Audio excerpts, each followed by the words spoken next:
होली की मस्ती। होली के रंग जो हफ्ता भर पहले से ही चढ़ने शुरू हो जाते हैं और होली के बाद भी बहुत दिनों तक चेहरे की रौनक बनाए रखते हैं। बच्चे तो होते ही है कलर फ्रेंड्स। रंगों के साथ खेलना, धीरे धीरे खुद को रंगों के हवाले करना और जिंदगी रेनबो की तरह कलरफुल करना तो कोई बच्चों से सीखे। गट्टू चिंकी भी रंगों में रंग जाते हैं, मस्ती करते हैं, नाचते हैं, गाते हैं और भी बहुत कुछ करते हैं। लेकिन इस साल गट्टू चिंकी की सोसाइटी होली नहीं मनाने वाली थी। बच्चों की प्लानिंग पूरी थी, लेकिन ऐन वक्त पर ऐसा कुछ हो गया कि क्या कहें। पापा, मैंने सुना है हमारे यहाँ कोई होली नहीं मनाने वाला है। ऐसा क्यों? पापा एकदम सीरियस टोन में बोले, हाँ बेटा, क्या करें, बात ही ऐसी है। पापा, क्या बात है? आप लोग कहीं हम बच्चों के साथ प्रैंक तो नहीं कर रहे?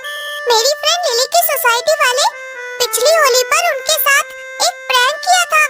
उन्हें सुबह तक कहते रहे होली नहीं खेलनी, और जब बच्चे मान गए तब बड़े लोग बच्चे बनकर बच्चों पर रंग फेंकने लगे और चिल्लाने लगे, हैप्पी होली। नहीं बच्चों, तुम्हारे साथ कोई भी प्रैंक नहीं कर रहा। दरअसल बात ऐसी है कि बंटी के दादाजी काफी सीरियस है, अस्पताल में एडमिट है 10 दिनों से। लेकिन बंटी ने तो हमें कुछ नहीं कहा, उसे भी नहीं बताया गया है अभी तक। तुम भी मत बोलना बंटी से, वो काफी सीरियस है अभी, कुछ भी हो सकता है। ऐसे में हमारी सोसाइटी होली खेले अच्छा लगता है क्या बेटा? नहीं मम्मी, बिल्कुल भी अच्छा नहीं लगता। हम नहीं खेलेंगे होली। अब हम जाए नीचे खेलने? हाँ हाँ जाओ, जल्दी आना, होलिका दहन की विधि कर लेंगे बस। तो इस प्रकार दादाजी की सीरियस कंडीशन की वजह से गट्टू की सोसाइटी होली खेलने से कतरा रही थी। बच्चे भी समझदार बनकर सबका पूरा साथ दे रहे थे। ए बंटी, तुम्हारे दादाजी कहाँ हैं? अरे वो राजू अंकल के घर गए हैं 10 दिनों से। गट्टू, इस साल होली नहीं खेलनी क्या? कोई होली पर बात ही नहीं करना चाहता। दादाजी होते तो वो मेरे लिए बाजार से खुद जाकर रंग और पिचकारी ले आते। मम्मी पापा से मांग रहा हूँ तो वो मेरी तरफ ध्यान ही नहीं दे रहे। बंटी, कोई बात नहीं, इस साल हम होली नहीं खेलते हैं।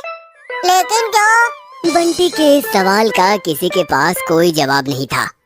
बंटी नाराज होकर ग्राउंड में अकेला खेलने लगा। बेचारा बंटी, अब उसे दादाजी के बारे में पता चलेगा तो उसका क्या होगा? अच्छे थे यार उसके दादाजी, जब भी मिलते थे चॉकलेट नहीं तो टॉफी देते थे। तो इस प्रकार इस साल बच्चों का फोकस होली से हटकर दादाजी पर शिफ्ट हो गया था और होली खेलने का पूरा प्लान कैंसिल हो गया था। शाम को विधिवत होलिका दहन हुआ और उसके बाद गट्टू चिंकी मम्मी पापा के साथ ऊपर आकर डिनर करने लगे। बेचारा बंटी, तुमने कुछ बताया तो नहीं ना उसे? बंटी को पता चल चुका है। किसने बताया? हमने तो कुछ नहीं बताया। अरे तुमने नहीं, उसके पापा ले गए थे उसे अस्पताल। उसके दादाजी की काफी इच्छा थी बंटी के साथ बात करने की, इसलिए ले जाना पड़ा उसे। ओह ठीक है, तुम खाने पर कंसंट्रेट करो। चिंकी, ध्यान कहाँ है बेटा? खाना खाओ।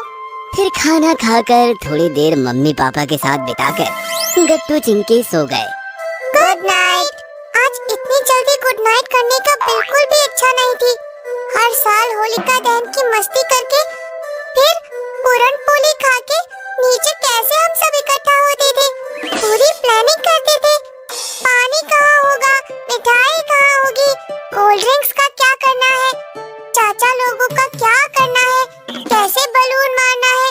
अरे बाप रे, कितना मजा आता था। सुबह हुई, होली शुरू हुई। बाकी सारी सोसाइटी, सड़कें और पूरा शहर रंग में रंग रहा था।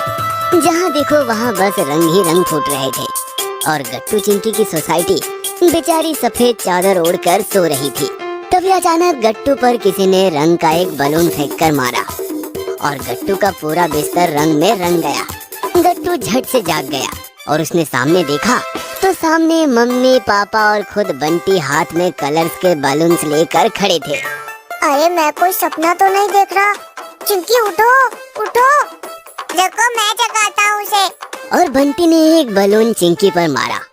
चिंकी जाग गई और चिल्लाने लगी, नहीं नहीं नहीं नहीं बंटी नहीं, ये चीटिंग है, तुमने बोला था एक ही मारूंगा। बंटी, मम्मी पापा और गट्टू भी हंसने लगे। चिंकी, सपने से बाहर आओ, बंटी ने एक ही मारा है। चिंकी ने आंखें बड़ी करके देखा और वो चिल्लाई, मतलब सब लोग बंटी के साथ मिलकर मेरे साथ प्रैंक कर रहे थे? ओह गॉड, इतना बड़ा प्रैंक! बेटा प्रैंक तो दादाजी ने किया है। मतलब दादाजी लौट आए हैं, वो भी पूरी तरह ठीक ठाक होकर। कल मैं गया, दादाजी के साथ बातें की और दादाजी ने डिस्चार्ज मांग लिया। कहाँ है दादाजी? नीचे सबके साथ होली खेल रहे हैं। फिर क्या? गट्टू चिंकी भागते हुए नीचे आए तो उन्हें अपनी आंखों पर विश्वास ही नहीं हो रहा था। दादाजी सबके साथ बच्चा बनकर रंग लुटा रहे थे। सोसाइटी की रौनक और रंग सब कुछ वापस आ गया था। गट्टू चिंकी आओ आओ। दादाजी ने गट्टू चिंकी पर रंग बरसाए तो फिर गट्टू चिंकी थोड़ी रुकने वाले थे, वो भी दादाजी को रंग लगाने लगे। और फिर असली होली शुरू हुई। नाचना गाना, मिठाई विठाई और बहुत सारे ड्रिंक्स, मजा ही आ गया। थक कर सब जरा शांत हो गए। तब गट्टू ने दादाजी को चुपके से एक सवाल पूछा, दादाजी सच बताओ, आपने हम सबके साथ प्रैंक किया था ना? तब दादाजी हंसते हुए बोले, प्रैंक तो मैंने बीमारी के साथ किया। मैंने उसे बोला मैं डर गया, वो बोली चलो अस्पताल। मैं बोला ठीक है, और बीमारी ने सोचा कि मैं फंस गया। लेकिन जैसे ही बंटी आया, मैं बीमारी से बोला चल भाग, बहुत हुआ तुम्हारा खेल, अब हम खेलेंगे। बोलो बच्चों क्या खेलेंगे? Happy Holi, happy Holi.